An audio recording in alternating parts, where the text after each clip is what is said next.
ค่ะเขย่าตัวแรงๆก็ยังไม่รู้เรื่องพูดตะโกนเรียกเสียงดังๆก็ไม่ได้ยินนั่นแหละค่ะจิตเป็นภวังค์นะคะส่วนรายละเอียดเล็กๆน้อยๆเช่นเวลาที่เห็นจบลงไปแล้วจิตลงภวังค์หรือว่าได้ยินเสียงจบลงไปแล้วจิตเป็นภวังค์นั่นเป็นเรื่องรายละเอียดเล็กน้อยแต่เรามาพูดตรงนี้นะคะว่าเวลาปฏิบัตินี่ค่ะจิตเป็นภวังค์นั้นจะดีหรือไม่ดีนะคะไม่ว่าจะปฏิบัติทางสมถภาวนาหรือวิปัสสนาก็ตามถ้าหากว่าจิตเป็นภวังค์เมื่อไหร่หรือว่าจิตลงภวังค์เมื่อไหร่หรือจะบอกว่าภวังคจิตเกิดขึ้นมาไหร่แล้วไม่ใช่เรื่องดีเพราะขณะนั้นจะไม่รับรู้อารมณ์ของชาตินี้เลยการปฏิบัตินั้น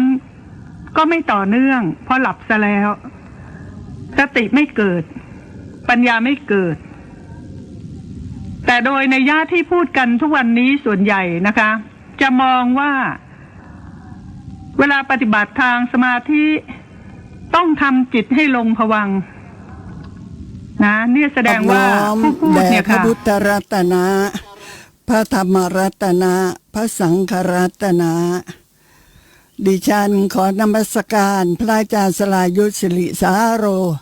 และพระอาจารย์ทุกรูปที่วัดท่าพญาจักรอำเภออู่ทองจังหวัดสุพรรณบุรีขอสวัสดีกับท่านผู้ฟังทางบ้านทุกท่านค่ะขณะนี้ท่านกำลังรับฟังรายการพุทธวัตรซึ่งเป็นรายการสดดำเนินรายการโดยยุพาอารามกุลท่านผู้ใดที่ต้องการไต่ถามปัญหาธรรมะก็ขอให้เป็นต้นรายการนี้นะคะขอให้ถามต้นรายการจะสะดวกค่ะเพราะว่าช่วงนี้จะเป็นช่วงที่ต้องบรรยายติดต่อกันดังนั้นเชิญนะคะผู้ที่ต้องการไต่ถามเรื่องการให้ทานรักษาศีลเจริญสมาธิหรือว่าเจริญวิปัสสนาภาวนาก็ขอเรียนเชิญส่วนทางด้านปริยัติก็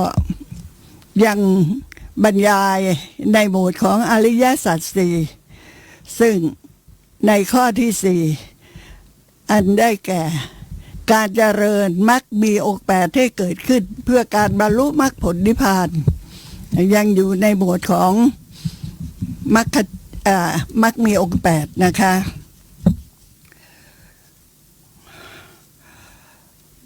เมื่อวันได้เล่าไปถึง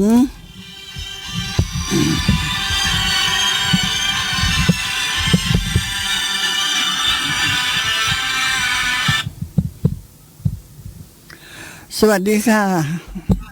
สวัสดีครับขอถามเกี่ยวกับพระนางอุบลวรรณาเถรีหรือว่าพระปฐุมวดีนะครับค่ะท่านทำบุญด้วยอะไรครับแถมได้พระพุทธเจ้าถึง2 องค์และได้ทำบุญกับพระปัจเจกพุทธเจ้าด้วยครับนี่นะเดี๋ยวตอบสุดท้ายได้ไหมตอบตอนสุดท้ายที่ท่านจะสรุปไว้อะนะคะตอนสุดท้ายแล้วคำถามที่2ค่ะท่านทำกรรมอะไรไว้ครับถึงต้องเกิดมาในดอกบัวถึง2 ภพ 2 ชาติอย่างน้อยนะครับเกิดในดอกบัวค่ะนี่จะบรรยายไปตามลำดับนะครับขอบคุณครับผมฟังอยู่ครับค่ะสวัสดีค่ะค่ะสวัสดีค่ะมีท่านผู้ใดที่ต้องการไต่ถามปัญหาธรรมะอีกไหมนะคะถ้ามีก็ขอเรียนเชิญนะต้นรายการนี้เราสะดวกมากเลยค่ะเพราะว่าต่อไปมีปัญหามาก็ต่อไปแต่ที่คุณผู้ชายถามมาเนี่ยเป็นเรื่องของนางปทุมวดีหรืออุบลวรรณาเถรีเนี่ยก็คงจะตอบตอนที่กราบทูลพระพุทธเจ้านั่นแหละนะนางก็เล่าไว้หมดถ้าจะโทรศัพท์เข้ามาถามก็เรียนเชิญนะถ้าไม่มีผู้ใดที่จะไต่ถามก็จะขอพูดทบทวนเมื่อวานสักนิดหนึ่งเพื่อให้เรื่องติดต่อกัน พระนางปทุมวดี เมื่อพระราชา รับสั่งให้เจ้าหน้าที่ส่งพระวรทองไปรับ ให้กับพระราชวัง พระนางปทุมวดีก็รับสั่งว่าหม่อมฉันน่ะจะไม่กลับไปพระราชวังด้วยวิธีอย่างนี้ แต่ขอให้พระองค์ทรงโปรด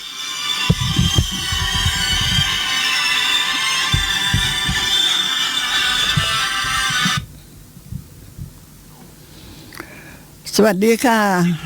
สวัสดีค่ะอาจารย์คะ ค่ะ หนูขออนุญาตกราบเรียนถามอาจารย์ก่อนค่ะ ค่ะ คืออย่างพระนางปทุมวดีนะคะอาจารย์ คือที่บอกว่าคลอดลูกออกมาเนี่ยค่ะ 500 พระองค์ คนเนี่ยพระองค์เนี่ยค่ะอา ค่ะ จารย์ อันนี้หมายถึงว่าเป็นผลของ เป็นผลจากการที่หญิงชาวบ้านนอกเนี่ยนะได้ถวายดอกบัวแก่พระปัจเจกพุทธเจ้า และก็ได้ถวายข้าวตอกที่พระนางที่ตอนนั้นนางนำมาเลือกคัดเมล็ดที่สวยๆนะ500 เมล็ดนะเพื่อที่จะนำไปคั่วนั่นแหละ ก็พอดีพระปัจเจกพุทธเจ้าท่านเหาะผ่านมา ท่านก็ลงมารับข้าวตอกและดอกบัวนั้นค่ะข้าวตอกก็500 ดอกนะ หรือว่า500 เมล็ดนั่นเอง ส่วนดอกบัวก็จะที่แบบนี้คุณผู้ชายถามนั่นแหละนะเป็นผลของการถวายดอกบัวแก่พระปัจเจกพุทธเจ้าเนี่ยแหละค่ะ เกิดมาอยู่ในดอกบัว ค่ะ ซ้ำยังเวลาเดินจะเสด็จไปทางไหนก็มีดอกบัวผุดขึ้นมารองรับทุกย่างก้าวเลยค่ะ ค่ะ อาจารย์คือพอดอกบัวผุดออกมาแล้วเนี่ย ถ้าเดินไปแล้วเนี่ยคือดอกบัวที่ผุดออกมาแล้ว ข้างหลังเนี่ยค่ะ ค่ะ ยังอยู่หรือว่ายังอยู่หรือว่าหายไปยังไงคะอาจารย์ ผุดขึ้นมาชำแรกดินขึ้นมาเนี่ยชำแรกดินขึ้นมาพ้นจากเครื่องลาดเครื่องปูที่รองรับ เวลาพระนางเหยียบพระบาทไปเหยียบพระบาทไป ดอกบัวนั่นก็ผุดขึ้นมารองรับนะคะ แล้วเวลาที่ผ่านไปก้าวไปข้างหน้า ดอกบัวดอกหลังๆก็หายไปค่ะ อ๋อโหหนูเคยได้ยินหรือว่าเคยเห็นเหมือนเป็นนิทานอะไรอย่างเนี้ยนะคะอาจารย์ ค่ะ อันี้นะพอมาฟังแล้วอันนี้คือเป็นเรื่องจริงที่ นี่ของจริง ท่านได้อธิษฐานไว้เหรอคะอาจารย์ว่าให้เดินแล้วมีดอกบัวมาผุดรองรับเนี่ยค่ะอาจารย์ถวายดอก ท่าน บัวแล้วอธิษฐานไว้ ท่านได้อธิษฐานว่า จะเกิดชาติไหนก็ขอให้มีผิวพรรณสวยงามเหมือนดักดอกบัวทุกภพทุกชาติเลย นะคะและบุญกุศลที่ถวายแด่พระปัจเจกพุทธเจ้าที่จริงมันข้าวของนิดเดียว แต่ว่าด้วยความศรัทธาเลื่อมใสนั่นแหละทำให้บุญกุศลนั้นตอบสนองแล้วตอบสนองอีกนั่นเอง ค่ะที่มีภาพรถมา คือทั้ง500เนี่ยเป็นเพราะว่าผลของการถวายข้าวตอก นั่นแหละ500 ดอกนั่นแหละ อ๋อค่ะอาจารย์คะแล้วทำไม ถึงถูกไล่ออกจากพระราชวังแล้วก็ได้กลับไปอีก อันนี้ก็เป็นผลที่ถวายแล้วเอากลับคืนมาหรือว่า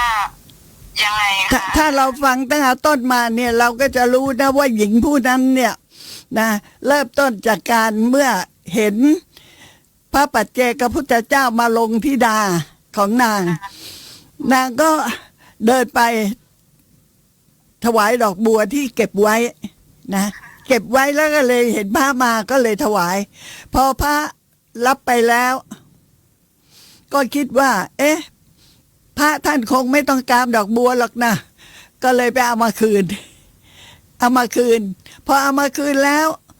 ตาก็ยังมองพระปัจเจกพุทธเจ้าอยู่ คิดว่า เอ๊ะ ถ้าท่านไม่อยากรับ ถ้าท่านไม่ต้องการท่านก็คงจะไม่รับ ดังนั้นก็เลยรีบวิ่งไปเอาไปถวายใหม่ค่ะ อ๋อค่ะ นะพระนางปทุมวดีนะพ้นมาจากพระราชวังแล้ว ถูกขับไล่มา แล้วพระราชาก็รับสั่งให้รับกลับไปใหม่ ด้วยการกระทำกุศลหลายอย่างด้วยกัน ค่ะแล้วพระโอรสทั้ง500พระองค์เนี่ยก็คือที่สุดก็คือเป็นพระปัจเจกพุทธเจ้า เมื่อวานเนี่ยพูดถึงตรงเนี้ย เมื่อวานพูดถึงตรงเนี้ย แล้วการที่พระปัจเจกพุทธเจ้าจะบรรลุได้นั้น ก็ไม่มีใครมาเป็นครูเป็นอาจารย์ ไม่มีใครมาสั่งสอนทั้งนั้นน่ะเหมือนดังที่ว่านะที่ท่านแสดงไว้ในพระคัมภีร์ปรมัตถทีปณีขุตกานิกายเถรีคาถาเนี่ย ค่ะ ท่าน ก็ถือค่ะ ข้าว่าไปค่ะ ถือว่าโอ้เป็นบุญนะคะอาจารย์ได้เป็นพระมารดาของพระปัจเจกพุทธเจ้าทั้ง500พระองค์เนี่ยค่ะ ค่ะค่ะ ต้องมหัศจรรย์นะคะ น่าอัศจรรย์แล้วเรื่องนี้เนี่ย นางอุบลวรรณาเถรีน่ะกราบทูลพระพุทธเจ้านะ ในอดีตชาติของพระนางเป็นอย่างนี้อย่างนี้อย่างนี้ด้วยการระลึกชาติได้ แม้กระทั่ง นางอุบลวรรณาเนี่ย ก็เป็นพี่น้องกันกับพระราหุลกันหาชาลีนั่นไงนะกันหาชาลีนั่นเอง มันเรื่องราวมันเกี่ยวพันโยงกันมาเลย เรื่องนางอุบลวรรณาเนี่ยนะกับพระเวสสันดรน่ะมาด้วยกัน ค่ะโอ้ประวัติของพระนางอุบลวรรณานี่คือย าวมากนะ ตั้งแต่ที่บอกว่าเป็นแม่ลูกที่ได้ไปอยู่กัน นั่นที่หลัง ญาติสามอันนั้น ค่ะ แล้วก็ต่อมาอย่างอิสิทาสีนี่ก็ใช่พระนางอุบลวรรณาปะคะอาจารย์ อิสิทาสีอิสิทาสีดูน่าจะไม่ใช่อุบลวรรณาจะเป็นชื่อคล้ายๆกันเนี่ยนี่ก็จำไม่ได้แล้วชื่อ ค่ะโอ้โห นะ ค่ะอาจารย์เดี๋ยวหนูค่ะฟังต่อค่ะอาจารย์พอดีหนูไม่ได้ฟังตั้งแต่เริ่มต้นค่ะ อ๋อเหรอเสียดายเอาไว้เปิดใน YouTube ก็ได้นะ ค่ะค่ะกราบขอบพระคุณค่ะ ค่ะ ค่ะสวัสดีค่ะ ค่ะสวัสดีค่ะ เมื่อพระราชานำพระบอทองเจอไหมสวัสดีค่ะ สวัสดีค่ะอาจารย์ค่ะขอประทานโทษนะคะ ค่ะ โอ้ยกำลังจะหลับรู้อยากจะรู้อยู่เลยว่าพระนางอุบลวรรณานี่คือนักการหาชาลีที่เป็นลูกของพระเวสสันดร นั่นแหละ นั่นแหละ นั่นแหละค่ะ โอ้โหกำลังอยากจะรู้กำลังจะเรียนถาม คือชาลีเนี่ยก็คือพระราหุล ค่ะ ชาลีคือพระราหุลส่วนกันหาก็คืออุบลวรรณาค่ะ ค่ะอุบลวรรณาอ๋อ ค่ะ ค่ะค่ะขอฟังอยู่นะคะ ค่ะ ขอบพระคุณอาจารย์ค่ะ ค่ะสวัสดีค่ะ สวัสดีค่ะรอฟังอยู่นะคะ ค่ะ มีผู้ใดจะถามไหมถ้าต้องการถามอะไรก็โทรเข้ามาได้นะ มีไหมคะที่จะไต่ถามปัญหา ยินดีที่จะตอบนะ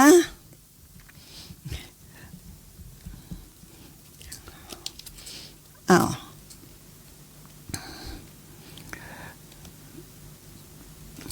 ในครั้งนั้นที่พระราชาทรงส่งพระบอทองไปรับพระนางปทุมวดี เพื่อให้กลับไปสู่พระนคร พระนางปทุมวดีก็รับสั่งว่า หม่อมฉันจะไม่ไปด้วยวิธีนี้ คือจะไม่กลับไปสู่พระราชวังด้วย ขึ้นพระบอทองกลับ ขอพระองค์ได้โปรดให้ลาดเครื่องอันวิจิตรด้วยผ้าเปลือกม้าอย่างดี ตั้งแต่ที่อยู่ของหม่อมฉันคือกระท่อมในที่นี้นั่นแหละ ไปจนกระทั่งถึงกรุงราชคือพระราชวัง แล้วก็จง รับสั่งให้เจ้าหน้าที่ติดเพดานผ้าให้สวยงามด้วยดาวทองไว้ข้างบนในเมื่อเครื่องอลังการทุกอย่างที่โปรดส่งมาเพื่อประดับตกแต่งหม่อมฉันก็จะเดินไปด้วยเท้าจะไม่ขึ้นหัวทองนะจะเดินไปด้วยเท้าเพื่อให้ชาวพระนครเนี่ยเห็นทิพย์สมบัติของหม่อมฉันคืออยากจะให้มหาชนทั้งหลายได้เห็นว่าพระนางน่ะมีบุญมากก้าวเดินไปก็จะมีดอกบัวผุดขึ้นมารองรับด้วยวิธีอย่างนี้นะเพื่อให้ชาวพระนครจะได้เห็นสมบัติของหม่อมฉันด้วยวิธีอย่างนี้พระราชาก็รับสั่งว่าให้พวกเจ้าหน้าที่จงทำตามพระทัยของพระนางปทุมวดีเถิดฝ่ายพระนางปทุมวดีทรงประดับเครื่องประดับทุกอย่างแล้วก็คิดว่าเราจะเสด็จไปพระราชนิเวศก็เริ่มเดินทางในครั้งนั้นดอกปทุมทั้งหลายก็ผุดชำแรกเครื่องลาดอันวิจิตรด้วยผ้าเปลือกไม้อย่างดีในที่พระนางย่างพระบาทเหยียบไปนะในที่พระนางย่างพระบาทเหยียบไปพระนางท่านทรงแสดงทิพย์สมบัติของพระองค์ให้แก่มหาชนได้ดูได้ชมแล้วก็ได้เสด็จขึ้นพระราชนิเวศให้พระราชทานเครื่องราชอันวิจิตรด้วยผ้าเหล่านั้นทั้งหมดให้แก่หญิงชราเป็นค่าเลี้ยงดูพระนางฝ่ายพระราชาก็รับสั่งให้เรียกสตรีหญิงที่อิสาลิษยาทั้ง500 คนนั้นมาเพื่อที่จะลงโทษโดยตรัสว่าดูก่อนพระเทวีเราจะให้ผู้หญิงทั้ง500 คนเนี่ยเป็นทาสของเจ้าเป็นนางทาสีของเจ้าพระนางทูลว่าดีแล้วเพคะทูลกระหม่อมขอได้โปรดให้ประกาศไปทั่วทั้งพระนครเถิดว่าพระองค์พระราชทานหญิงทั้ง500 คนเหล่านี้ให้เป็นสิทธิ์แก่หม่อมฉันแล้วพระราชาก็รับสั่งให้เจ้าหน้าที่ไปตีกลองร้องเปล่าให้ทั่วพระนครประกาศว่าหญิงทั้ง500 คนเนี่ยตั้งตนเป็นศัตรูของพระนางปทุมวดีบัดนี้เราได้มอบให้เป็นนางทาสีของพระนางแล้วลงโทษหญิงทั้ง500 คนมอบให้เป็นทาสรับใช้พระนางปทุมวดีทรงทราบว่าบัดนี้มหาชนทั่วพระนครต่างก็รู้กันหมดแล้วว่าหญิงเหล่านี้เป็นนางทาสีของพระนางจึงได้กราบทูลพระราชาว่าทูลกระหม่อมเพคะหม่อมฉันจะทำให้นางทาสีของหม่อมฉันทั้ง500 คนนี้ที่เป็นทาสให้เป็นไทยแก่ตัวได้ไหมเพคะรับสั่งว่าดีแล้วเทวีเจ้าปรารถนาก็ได้สิพระนางจึงทูลว่าเมื่อเป็นเช่นนั้นขอได้โปรดให้เจ้าหน้าที่ตีกลองร้องเปล่าประกาศอีกว่าหญิงทั้ง500 คนนี้ที่ทรงประทานให้เป็นทาสีของพระนางปทุมวดีบัดนี้พระนางปทุมวดีได้ทรงทำให้เป็นไทยพ้นจากความเป็นทาสพ้นจากความเป็นนางทาสีผู้รับใช้ทุกคนแล้วพระราชาก็ทรงกระทำให้หญิงทั้งหลายเหล่านั้นให้เป็นไทยพ้นจากความเป็นทาสแล้วพระนางก็ทรงมอบพระราชโอรส499 พระองค์ให้แก่หญิงเหล่านั้นคนละ1 พระองค์ที่จะนำไปดูแลส่วนตัวพระนางเองนั่นน่ะก็รับพระมหาปฐุมราชกุมารพระโอรสทรงรับเลี้ยงดูด้วยพระองค์เองเพียง1 พระองค์เท่านั้นอยู่ต่อมาพระราชกุมารเหล่านั้นก็ถึงวัยที่เล่นสนุกสนานถึงวัยที่เจริญเติบโตพระราชาก็ทรงโปรด มอบสถานที่เล่น และของเล่นนานาชนิดสรรหามาไว้ในพระราชอุทยานให้พระราชกุมารทั้งหลายเหล่านั้นได้เล่นตามวัยเมื่อครั้งถึงคราวที่พระราชกุมารมี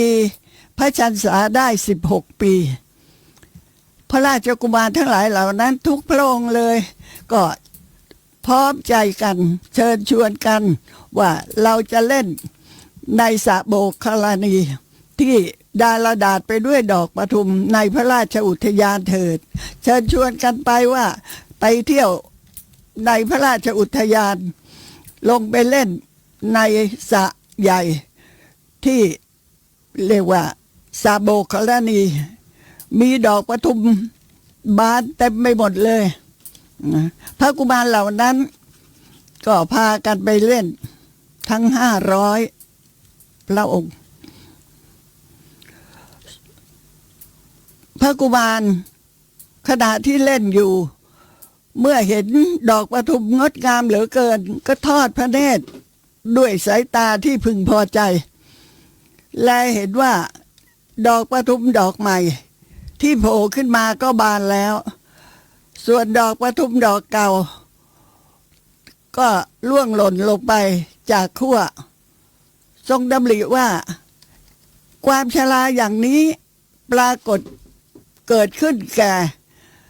อนุปาทินากาสังขารคือสังขารที่ไม่มีวิญญาณครองเหล่านี้จริงๆหรือหนอก็เห็นว่าเป็นจริงแท้แน่นอนว่าความชราเหล่านี้เนี่ยได้เกิดขึ้นแม้อนุปาทินากาสังขารคือสังขารที่ไม่มีวิญญาณครองอย่างเช่นดอกปทุมนี้นะก็มีการเป็นอนิจจังทุกขังอนัตตานะไม่เที่ยงแท้แน่นอนเป็นทุกข์นะแล้วก็ไม่สามารถที่จะบังคับบัญชาอะไรได้เลยจะป่วยกล่าวไปยายเล่าว่าความชราทั้งหลายจะไม่มาถึงร่างกายของพวกเราแม้ร่างกายของพวกเราก็คงจะเป็นอย่างนี้เช่นเดียวกันทรงพิจารณาไตรลักษณ์ยึดถือให้เป็นอารมณ์ท่านผู้ฟังคะทรงพิจารณาไตรลักษณ์ให้เป็นอารมณ์ก็คือพระราชกุมารทั้ง500พระองค์นั่นแหละก็พิจารณาดอกอุบล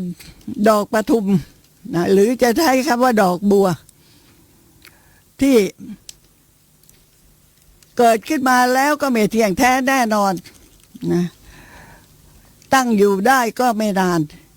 ในที่สุดก็ต้องล่วงหล่นลงไปไม่สามารถที่จะไป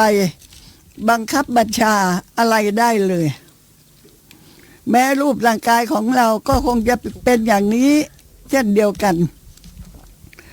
ทรงพิจารณายึดถือพระไตรลักษณ์นี้แหละให้เป็นอารมณ์ของปัญญาแล้วก็พิจารณาถึงสภาวะรูปนามที่เกิดขึ้นภายในร่างกายของพระองค์บังเกิดพระปัจเจกโพธิญาณทุกพระองค์นะบังเกิดพระปัจเจกโพธิญาณทุกพระองค์คือบรรลุเป็นพระปัจเจกพุทธเจ้าทุกพระองค์แล้วก็เสด็จลุกขึ้นประทับนั่งขัดสมาธิ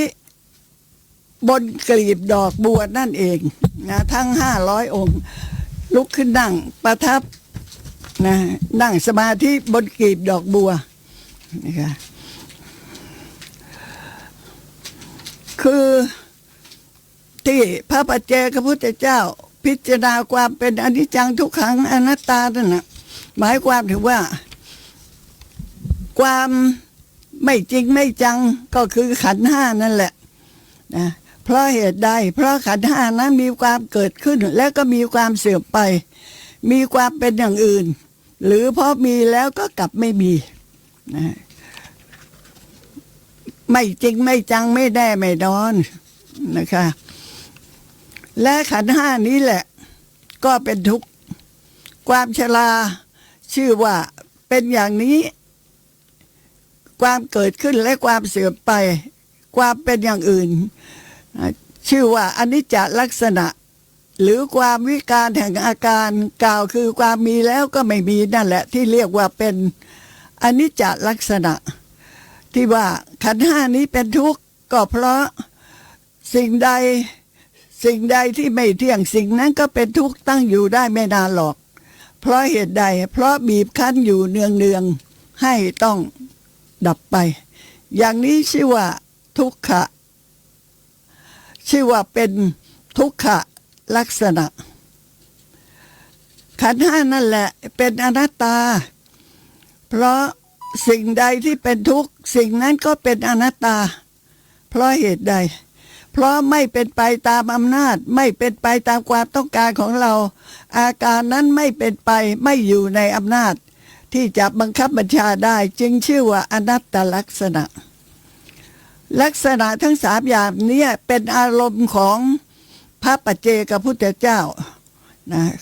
คือเป็นอารมณ์ของผู้ที่เห็นความเกิดขึ้นและความเสื่อมไปนั่นเองดังนั้นผู้ที่เห็นรูปธรรมหรือว่านามธรรมว่าไม่เที่ยงเป็นทุกข์เป็นอนัตตานั้นน่ะนะก็ควรที่จะได้พิจารณาด้วยการเจริญวิปัสสนาภาวนาสืบต่อไปแต่พระโอรสทั้ง500 องค์นั้นด้วยความที่ได้สั่งสมปัญญาบารมีมาแล้วเมื่อบรรลุเป็นพระปัจเจกพุทธเจ้าด้วยการพิจารณา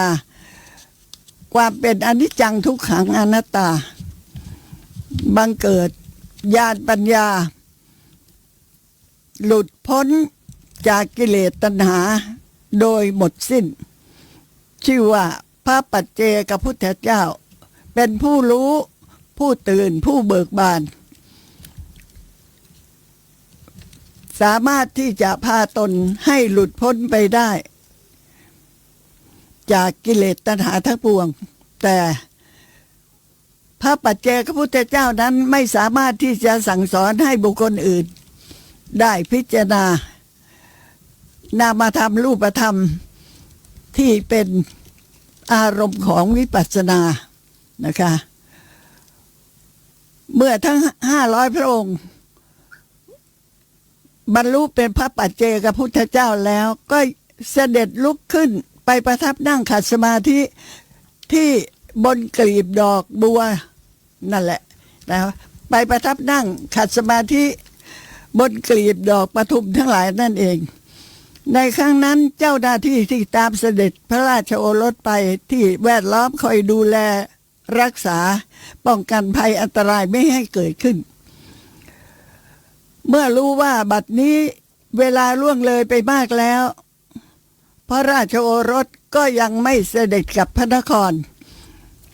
จึงได้เข้าไปกราบทูลว่าพระลูกเจ้าเจ้าค่ะขอทรงโปรดทราบเวลาของพระองค์เถิดบัดนี้ถึงเวลาที่จะต้องเสด็จกลับพระราชวังแล้วพระราชกุมารทั้งหมดนั้นทรงนิ่งไม่ตอบอะไรเลยเป็นเหตุให้เจ้าหน้าที่จึงต้องเข้าไป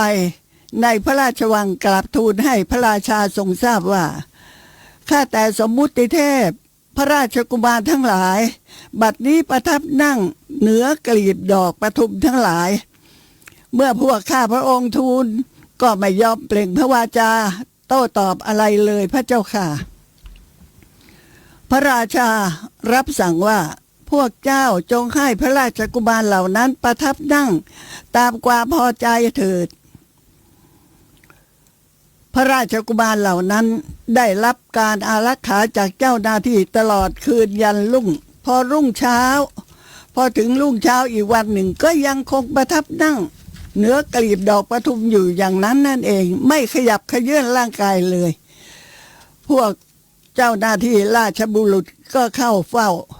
ในวันรุ่งขึ้นอีกทูลว่าข้าแต่เทวะขอโปรดทรงทราบเวลาเถิดพระเจ้าค่ะพระราชโอรสพร้อมใจกันรับสั่งว่าพวกเราไม่ได้เป็นเทวะพวกเราชื่อว่าพระปัจเจกพุทธเจ้าต่างหากเล่าเจ้าหน้าที่ราชบุรุษกราบทูลว่าข้าแต่พระลูกเจ้าพระองค์ ตรัสคำหนักมาก ธรรมดาว่าพระปัจเจกพุทธเจ้าจะไม่เป็นอย่างพระองค์ดอกพระเจ้าค่ะ พระปัจเจกพุทธเจ้าเหล่านั้นต้องไว้ผมและหนวดยาวเพียง2 องคุลี2 นิ้วเท่านั้น และจะต้องทรงสวมใส่ผ้าไตรจีวรทรงบริขาร8อยู่ที่กายพระเจ้าค่ะ พระราชกุมารเหล่านั้นทรงยกพระหัตถ์ลูบพระเศียรของพระองค์ด้วยพระหัตถ์ขวา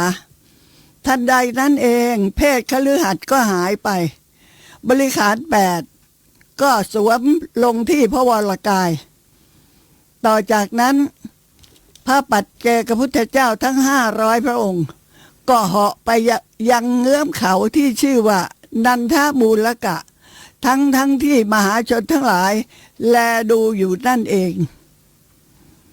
ฝ่ายพระนางปทุมวดีเทวีทรงทราบเรื่องนี้ทรงโศกเศร้าเสียพระทัยว่าเรามีบุตรมากถึง500 องค์บัดนี้กลายเป็นคนที่ไร้บุตรเสียแล้วบุตรนั้นได้จากไปเสียแล้วด้วยความเศร้าโศกเสียใจนั่นเองก็เสด็จที่วงคตคือสวรรคตนะแล้วไปบังเกิดในสถานที่ที่คนทำงานด้วยมือของตนเลี้ยงชีพตรงนี้หมายความถึงว่าจุติจากความเป็นพระนางปทุมวดีก็ไปปฏิสนธิอยู่ในที่นาของคนทำงานทำนาทำไร่เลี้ยงชีพก็ในหมู่บ้านใกล้ประตูที่กรุงราชคฤห์นั่นแหละต่อมาเมื่อเจริญเติบโตก็มีสามีหญิงคนนี้ก็คือพระนางปทุมวดีนะคะต่อมาเมื่อเจริญเติบโตก็มีสามีวันหนึ่งได้นำข้าวยาคูไปนาเพื่อให้สามีเห็นพระปัจเจกพุทธเจ้า8 องค์ในจำนวนบุตรของตนทั้งหลายเหล่านั้น500 องค์นั่นแหละกำลังเหาะมาทางอากาศเพื่อภิกขาจารย์เพื่อแสวงหาบิณฑบาตนางเมื่อเห็นพระปัจเจกพุทธเจ้าทั้ง8 องค์นั้นเหาะมาทางอากาศก็รีบไปบอกสามีว่านายเจ้าขาดูพระปัจเจกพุทธเจ้าสิคะเรานิมนต์ท่านมาฉันเถิดนั่นท่านเหาะมาทางอากาศมาทางนี้แล้วสามีผู้ที่เป็นชาวนาก็กล่าวว่านี่ดานางธรรมดานกสมณะเหล่านี้ย่อมจะสัญจรบินไปบินมาที่ไหนก็ได้นะแม้ในที่อื่นนกสมณะเหล่านี้ก็บินไปในที่ที่ตนเองต้องการนกเหล่านี้ไม่ใช่พระปัจเจกพุทธเจ้าหรอกจ้าในระหว่างที่สามีภรรยากำลังโต้ตอบกันอยู่อย่างนี้พระปัจเจกพุทธเจ้าทั้ง8 พระองค์นั่นแหละก็ลงมาในที่ไม่ไกลนักจากที่คนทั้งสองกำลังพูดคุยกันอยู่หญิงคนนั้นก็นำเอาข้าวปลาอาหารที่เป็นส่วนของตนเองนั้นไปถวายคือถวายโภชนะข้าวสวยและกับของตนในวันนั้นแด่พระปัจเจกพุทธเจ้าที่จริงข้าวนิดเดียวแต่ถวายได้ทั้ง8 องค์เลยแล้วก็นิมนต์ว่าพรุ่งนี้ขอท่านทั้ง8 องค์โปรดรับภัตตาหารของข้าพเจ้าด้วยเจ้าค่ะพระปัจเจกพุทธเจ้าก็กล่าวว่าดีละท่านอุบาสิกาสักการะของท่านในวันนี้มีเท่าใดพรุ่งนี้ก็ขอจงมีเท่าวันนี้ส่วนอาสนะนั้นที่นั่งก็จงจัดไว้8 ที่และในเวลาที่ท่านเห็นพระปัจเจกพุทธเจ้าองค์อื่นๆมาที่นี่อีกมากมายก็อย่าทำจิตใจหวั่นไหวนะพึงทำจิตใจของท่านให้เลื่อมใสเพื่อความศรัทธาจะได้ประโยชน์อันยิ่งนางก็รับคำที่จริงแล้ว หญิงคนนี้ไม่ทราบหรอกว่า พระปัจเจกพุทธเจ้าทั้ง8 องค์เนี่ยก็คือ โอรสของนางในอดีตชาตินั่นเอง หญิงคนนั้นหญิงชาวนานั่นนะวันรุ่งขึ้นก็ได้ปูที่นั่ง ปูอาสนะไว้ต้อนรับ8 ที่ จัดแจงเครื่องสักการะดอกไม้ของหอมไว้สำหรับพระปัจเจกพุทธเจ้า8 องค์ แล้วก็นั่งคอยอยู่ ส่วนพระปัจเจกพุทธเจ้าองค์ที่ได้รับนิมนต์จากหญิงชาวนานั้น ก็ให้สัญญาณแก่พระปัจเจกพุทธเจ้าอื่นๆที่อยู่กันในเงื้อมเขาที่ชื่อนันทมูลกะว่า ท่านผู้นี้และทุกทั้งหลายเช้าวันนี้ท่านทั้งหลายอย่าได้ไปบิณฑบาตที่อื่นเลย ขอท่านทั้งหมดจงมาช่วยกันทำการสงเคราะห์มารดาของเราในอดีตชาติเถิดพระปัจเจกพุทธเจ้าเหล่านั้นก็ทำตามคำของพระปัจเจกพุทธเจ้า8 องค์แล้วก็ร่วมใจพร้อมกันทุกองค์เหาะไปในอากาศไปปรากฏอยู่ใกล้ประตูบ้านของผู้ที่เป็นมารดาในอดีตชาติหญิงนั้นเมื่อเห็นพระปัจเจกพุทธเจ้ามากมายตั้ง500 องค์นิมนต์ไว้8 องค์แต่มากันมากมายเหลือเกินแต่ก็ไม่หวั่นไหวเพราะท่านได้บอกล่วงหน้าแล้วว่าขอให้ทำจิตใจให้เลื่อมใสนะอย่าได้สะดุ้งหวั่นไหวไปเลย เพราะว่านางก็ได้รับคำเตือนไว้ก่อนแล้วเมื่อตั้งสติได้ดีก็นิมนต์พระปัจเจกพุทธเจ้าเหล่านั้นทุกองค์เข้าไปในเรือนให้นั่งบนอาสนะ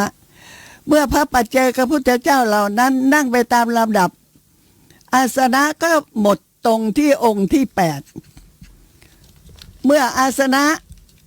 หมดลงตรงองค์ที่8 แล้วองค์ต่อไปเล่า ขอประทานโทษค่ะ แล้วองค์ต่อไปเล่าจะนั่งที่ไหนไม่แปลกเลยองค์ที่9นั่นแหละก็เนรมิตอาสนะขึ้นอีก8 ที่ตนเองก็นั่งลงบนอาสนะนั้น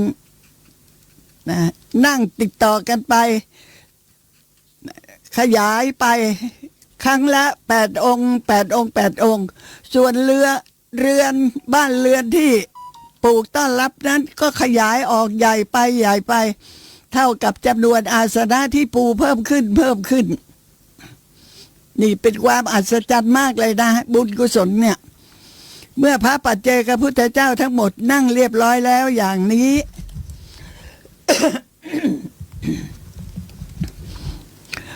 เมื่อพระปัจเจกพุทธเจ้า ทั้งหมดนั่งเรียบร้อยแล้วอย่างนี้หญิงนั้นก็ถวายข้าวปลาอาหาร ดอกไม้ของหอมเครื่องสักการะที่ตนเองจัดแจงไว้เตรียมไว้สำหรับพระปัจเจกพุทธเจ้า8 พระองค์ จนเพียงพอแก่พระปัจเจกพุทธเจ้า500 พระองค์ลองคิดดูสิเตรียมไว้8 ที่นั่ง สำหรับพระ8 องค์แต่ด้วยบุญบารมีที่นางได้กระทำไว้นั่นเองนะที่นั่งก็ขยายมากขึ้นข้าวปลาอาหารดอกไม้ของหอมเครื่องสักการะก็เพิ่มขึ้นนะและจนเพียงพอแก่พระปัจเจกพุทธเจ้าทั้ง500 พระองค์แล้วนางก็นำเอาดอกบัวขาบก็คงจะเป็นดอกบัวเขียวกระมังอุบลขาบเนี่ยนะ8 กำวางไว้ที่แทบเท้าพระปัจเจกพุทธเจ้าที่ตนนิมนต์มาเท่านั้นแล้วก็ตั้งความปรารถนาว่า พระคุณเจ้าข้าขอผิวพรรณวรรณะแห่งสรีระของข้าพเจ้าจงเป็นเสมือนดังผิวพรรณวรรณะข้างในของดอกอุบลขาบเหล่านี้เถิดขอให้ความปรารถนานี้เกิดขึ้นในสถานที่ข้าพเจ้าได้เกิดแล้วเกิดอีก นะเจ้าค่ะพระปัจเจกพุทธเจ้าทั้งหลายก็กระทำอนุโมทนาทานแก่ผู้ที่เป็นมารดาในอดีตชาติแล้วก็พากันกลับไปยังภูเขาคันธมาศ วันนี้เสียง ไม่เป็นไรนะ เอาเนื้อหาสาระก็แล้วกัน แม่นางนั้น ก็กระทำกุศลจนตลอดชีวิต จุติก็คือตายเคลื่อนหรือว่าตายนะจุติแปลว่าเคลื่อน ชาวบ้านเราก็เรียกว่าตายจากมนุษยโลกแล้วก็ไปบังเกิดในเทวโลก ในพุทธุปบาทการนี้ได้ถือปฏิสนธิในสกุลของเศรษฐีในเมืองสาวัตถี บิดามารดาก็ตั้งชื่อของนางว่าอุบลวรรณาเพราะว่าเด็กคนนี้มีผิวพรรณสวยงามผุดผ่องเสมอด้วยผิวพรรณวรรณะของดอกอุบลขาบ ผิวพรรณวรรณะสวยเหมือนกับดอกบัวขาบนั่นแหละค่ะในสมัยนั้นเวลาที่นางเจริญเติบโตเป็นสาวแล้วพระราชาทั้งหลายได้ยินได้ฟังคำล่ำลือว่าธิดาของเศรษฐีเนี่ยสวยงามเหลือเกินยากที่จะหาใครมาเทียมทันได้พระราชาทั่วทวีปเลยก็พากันส่งทูตมายังสำนักมายังบ้านของเศรษฐีแล้วกล่าวว่าขอท่านจงให้ธิดาแก่พระราชาของเราเถิดพระราชาทั้งหลายที่อยู่ในชมพูทวีปนี้ที่จะได้ชื่อว่าไม่ส่งทูตไปเลยเป็นว่าไม่มีนะล้วนแต่ส่งทูตไปสู่ขอบุตรสาวของเศรษฐีนี้ทั้งนั้นท่านเศรษฐีมีความคิดว่าเราไม่อาจที่จะยึดเหนี่ยวน้ำใจของพระราชาได้ทั้งหมดเพราะว่ามีจำนวนมากเราไม่สามารถที่จะทำให้พอพระทัยได้ทั้งหมดแต่เราจะต้องทำอุบายสักอย่างหนึ่งดังนั้นเศรษฐีจึงเรียกธิดามาถามว่าลูกเอ้ยลูกจะบวชเสียได้ดีไหมลูกคำถามของบิดานั่นน่ะเมื่อธิดาได้ยินอย่างนั้นก็ประหนึ่งดังว่ามีน้ำหอมตั้ง100 หม้อพันหม้อลาดรถตั้งแต่ศีรษะไปจนกระทั่งทั่วร่างกายทำให้เกิดความซาบซึ้งสุดที่จะพัฒนาเพราะอะไรเพราะว่านางน่ะมีภพชาตินี้เป็นภพชาติสุดท้ายแล้วเพราะฉะนั้นนางจึงได้ตอบกับบิดาว่าลูกจะบวชเจ้าพ่อจ๋าเศรษฐีก็นำคำนี้นั่นแหละบอกกับทูตที่มาจากพระราชาทั้งหลายว่าธิดาของเราจะบวชเศรษฐีนั้นก็นำธิดาของตนนำไปยังสำนักของภิกษุณีแล้วให้บวชเมื่อเวลาที่นางบวชได้ไม่นานนักวาระตามการคือการเข้าเวรตอนที่บวชเป็นภิกษุณีเนี่ยนะเวลาที่เข้าเวรทำความสะอาดโบสถ์พระวิหารเนี่ยในโรงอุโบสถก็มาถึงเวลาที่ภิกษุณีนี้จะต้องเป็นผู้ดูแลทำความสะอาดนางก็จุดประทีปแล้วก็กวาดโรงอุโบสถถูให้สะอาดเมื่อเสร็จเรียบร้อยแล้วก็จะยืนพักยืนถือเอานิมิตแห่งเปลวประทีปคือยืนพักเนี่ยตาก็มองไปที่ดวงไฟที่อยู่ในโบสถ์นั้นอยู่ในโรงอุโบสถนั่นแหละตรวจดูบ่อยๆนะคือมองพิจารณาแล้วก็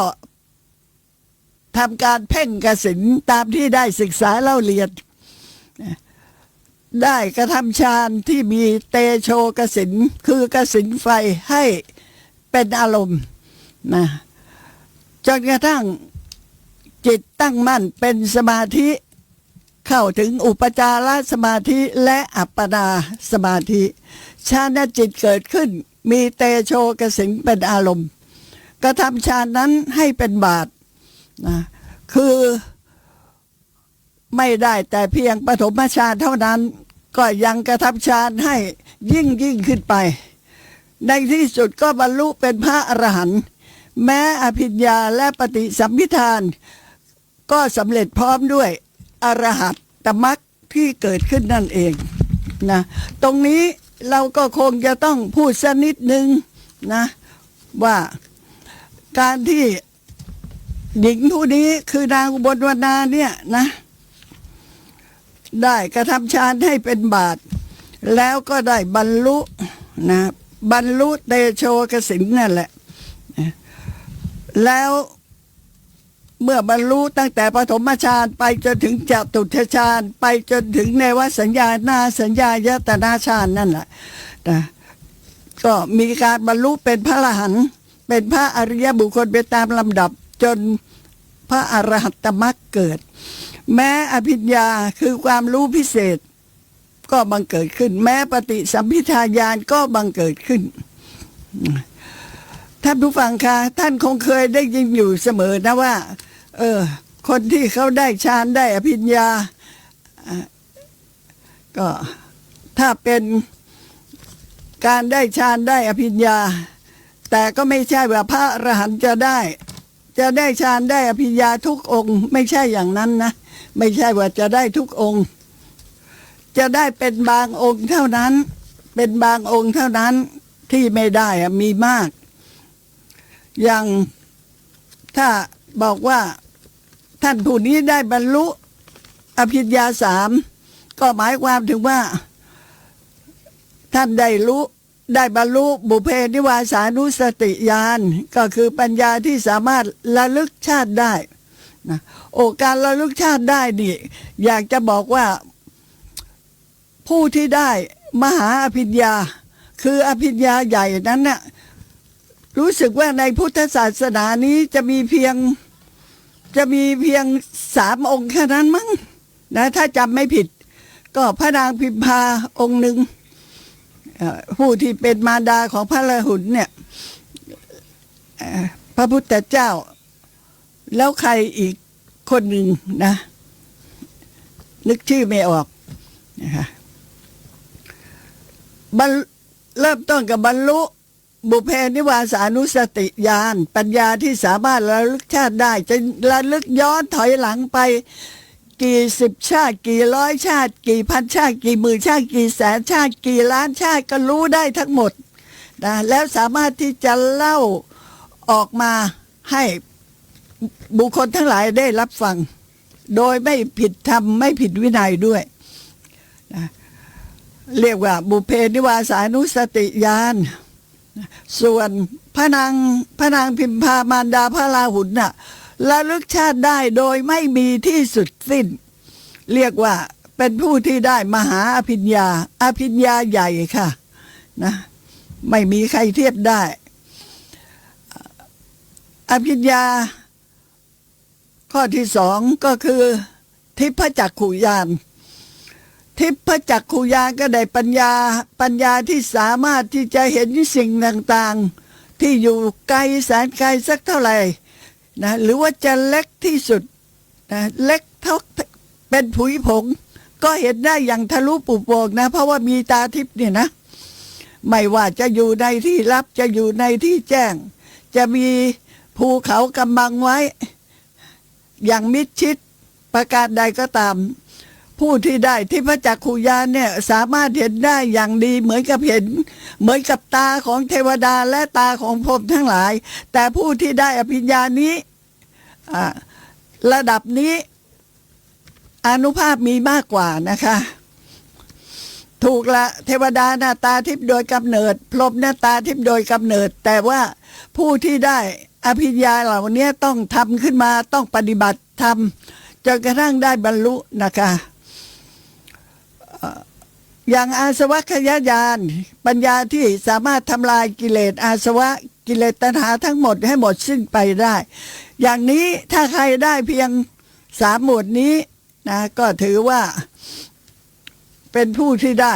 อภิญญา3นะส่วนที่บอกว่าได้วิชชา8ได้วิชชา8 ก็ได้แก่วิปัสสนาญาณวิปัสสนาญาณได้แก่ปัญญาที่สามารถรู้แจ้งรูปธรรมนามธรรมทั้งปวง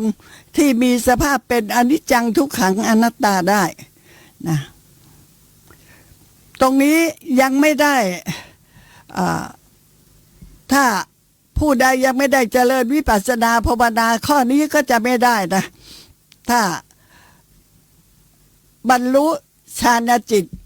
ในขั้นของเนวสัญญานาสัญญายตนะฌานอย่างเงี้ยนะก็จะไม่มีวิปัสสนาญาณ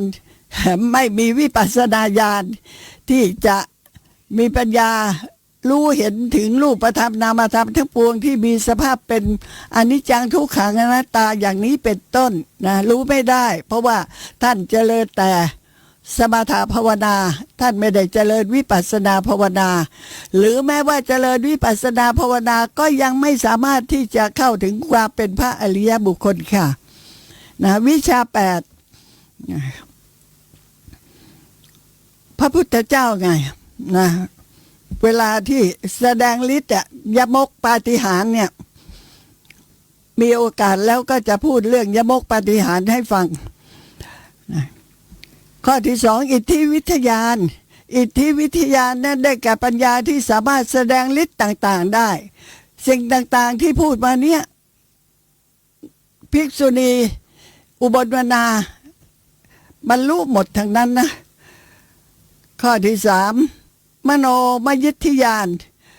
ได้แก่ปัญญาที่สามารถเนรมิตร่างกายอื่นๆเกิดขึ้นภายในร่างกายของตนแล้วแต่ตามต้องการก็มีใครล่ะจุลปันถกใช่นะท่านจุลปันถกค่ะในหมวดของปุเพนิวาสานุสติญาณปัญญาที่สามารถระลึกชาติได้โดยที่ไม่มีที่สิ้นสุดก็มีพระโสภิตะที่เป็นเอตทัคคะทางนี้ค่ะพระโสภิตะนะเจโตปริยญาณได้แก่ปัญญาที่สามารถรู้จิตใจของบุคคลอื่นได้อย่างละเอียดถี่ถ้วนคิดอะไรนึกว่ายังไงคิดว่าจะทำอะไรคิดว่าจะพูดว่ายังไงอะไรต่างๆเราเนี่ยคิดอะไรทั้งหมดรู้หมดเลยค่ะนะเรียกว่า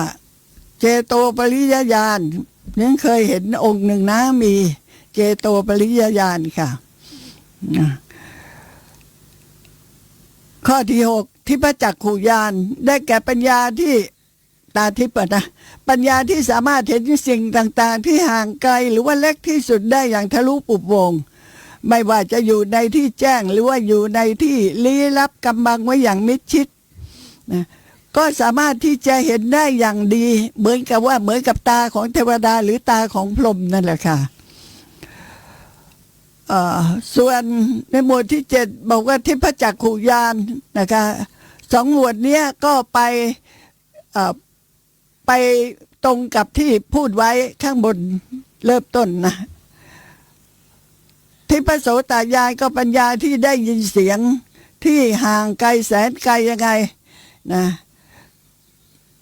ได้อย่างชัดเจนเหมือนกับหูของเทวดาและพรหมตรงนี้ไง